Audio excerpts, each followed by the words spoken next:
नमस्कार प्यारे दो बच्चों, आज हम पढ़ेंगे कक्षा 8 का पहला टॉपिक परिमेय संख्या। परिमेय संख्या यानी रेशनल नंबर। आज हम इसमें इंट्रोडक्शन के बारे में बताएंगे यानी परिचय इसका। अब परिमेय संख्या क्या होती है, लेकिन परिमेय संख्या समझने से पहले हम कक्षा 7 में हमने जो संख्याएं पढ़ी है उनको एक बार थोड़ा सा रिवाइज करते हैं। इससे पहले आती है प्राकृत संख्या। प्राकृत संख्या ये क्या होती है? इसको हम बोलते हैं नेचुरल नंबर।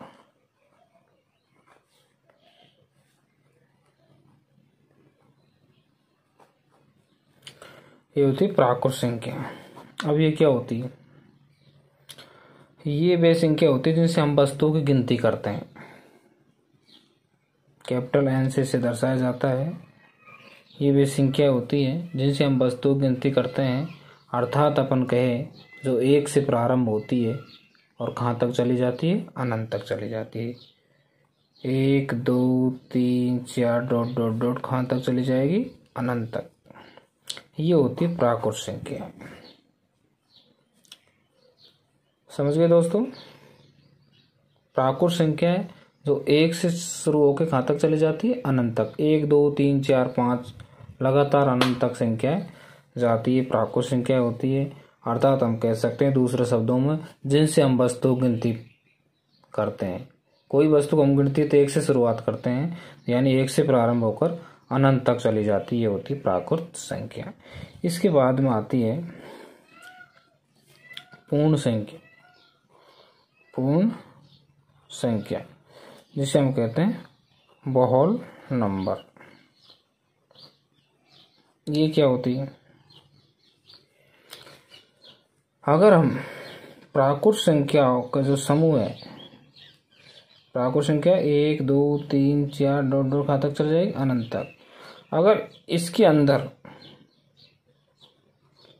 इसको W से दर्शाते हैं, अगर इसके अंदर हम 0 को और शामिल कर दें, यानी प्राकृत संख्याओं के जो समूह है उसमें हम 0 को और शामिल कर दें, तो क्या बन जाएगी? पूर्ण संख्या बन जाएगी। यानी वे संख्या जो 0 से शुरू होकर कहाँ तक चली जाएगी? अनंत तक। प्राकृत और पूर्ण में केवल 0 का ही अंतर है। प्राकृत संख्या 1 से शुरू होती है, अनंत तक चली जाती है, और पूर्ण संख्या 0 से शुरू होती है और अनंत तक चली जाती है। यानी हम प्राकृत संख्याओं के जो समूह है उसमें 0 को और शामिल कर दें तो क्या बन जाएगी? पूर्ण संख्या बन जाएगी। अब एक आती है पूर्णांक संख्या। कौन सी? पूर्णांक संख्या, जिसे अंग्रेजी में बोलते हैं इंटीजर्स नंबर। इसको हम या Z से डोनेट करते हैं। ये क्या होती है? ये वे संख्या होती है जिसमें माइनस अनंत से लेकर प्लस के अनंत तक सारी संख्याएं आ जाती है। 0 1 2 3 4 डॉट डॉट इनफाइनाइट, इधर -1 -2 डॉट डॉट डॉट माइनस अनंत, यानी माइनस के अनंत से चलकर प्लस के अनंत तक चली जाती है। ये पूर्णांक संख्या होती है। यह हम कह सकते हैं कि प्राकृत पूर्ण संख्याओं का जो समूह है उसमें प्राकृत संख्याओं के नेगेटिव समूह को शामिल कर दें तो पूर्णांक संख्या बन जाती है। यानी अपन ऐसे याद रखेंगे, प्राकृत जो संख्या होती है वो 1 से शुरू होती है, अनंत तक चली जाती है। पूर्ण संख्या 0 से शुरू होगी, अनंत तक चली जाएगी। और पूर्णांक संख्या में ऋणात्मक धनात्मक सारी संख्याएं आती है, माइनस के अनंत से प्लस के अनंत तक चली जाती है। अब ये सारी संख्याएं आपको समझ आ गई, मैं उम्मीद करता हूं कि प्राकृत संख्या 1 से शुरू होती है, अनंत तक चली जाती है। पूर्ण संख्या 0 से शुरू होती है और अनंत तक चली जाती है। और पूर्णांक माइनस के अनंत से शुरू होकर प्लस के अनंत तक चली जाती है। अब आते हैं हम परिमेय संख्याओं। किस पे? परिमेय संख्याओं। तो क्या होती है परिमेय संख्या? वे संख्याएं जिनको हम P/Q के रूप में लिख सकते हैं। आप नोट कर लीजिए चाहे तो।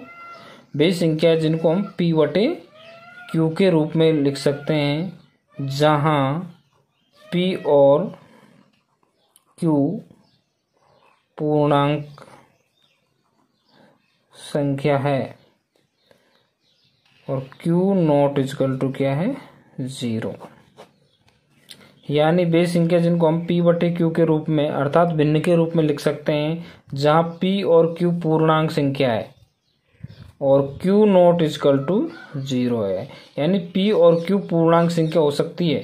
पूर्णांक संख्या क्या है? माइनस के अनंत से प्लस के अनंत तक कोई भी संख्या हो सकती है, लेकिन ये 0 क्या कह रहा है, नीचे हर जो q है वो 0 नहीं होना चाहिए। बस समझ रहे हो मेरी बात?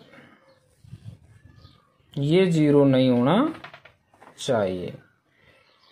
आपको समझ में आ गई क्रमिक संख्या? एक बार फिर से आप नोट कर ले, वे संख्या जिनको हम p बटे q के रूप में लिख सकते हैं जहां p और q पूर्णांक संख्या है और q नॉट इक्वल टू 0, इसे को कहते हैं हम परमेय संख्या। यानी p और q पूर्णांक संख्या जो हमारे है, पूर्णांक संख्या है, माइनस के अनंत से प्लस के अनंत तक कोई भी हो सकती है, लेकिन एक ही शर्त है, q जो हर है वो कभी शून्य नहीं होना चाहिए। जैसे आपसे कह दिया कि एक परमेय संख्या है या नहीं, आप कहोगे सर है।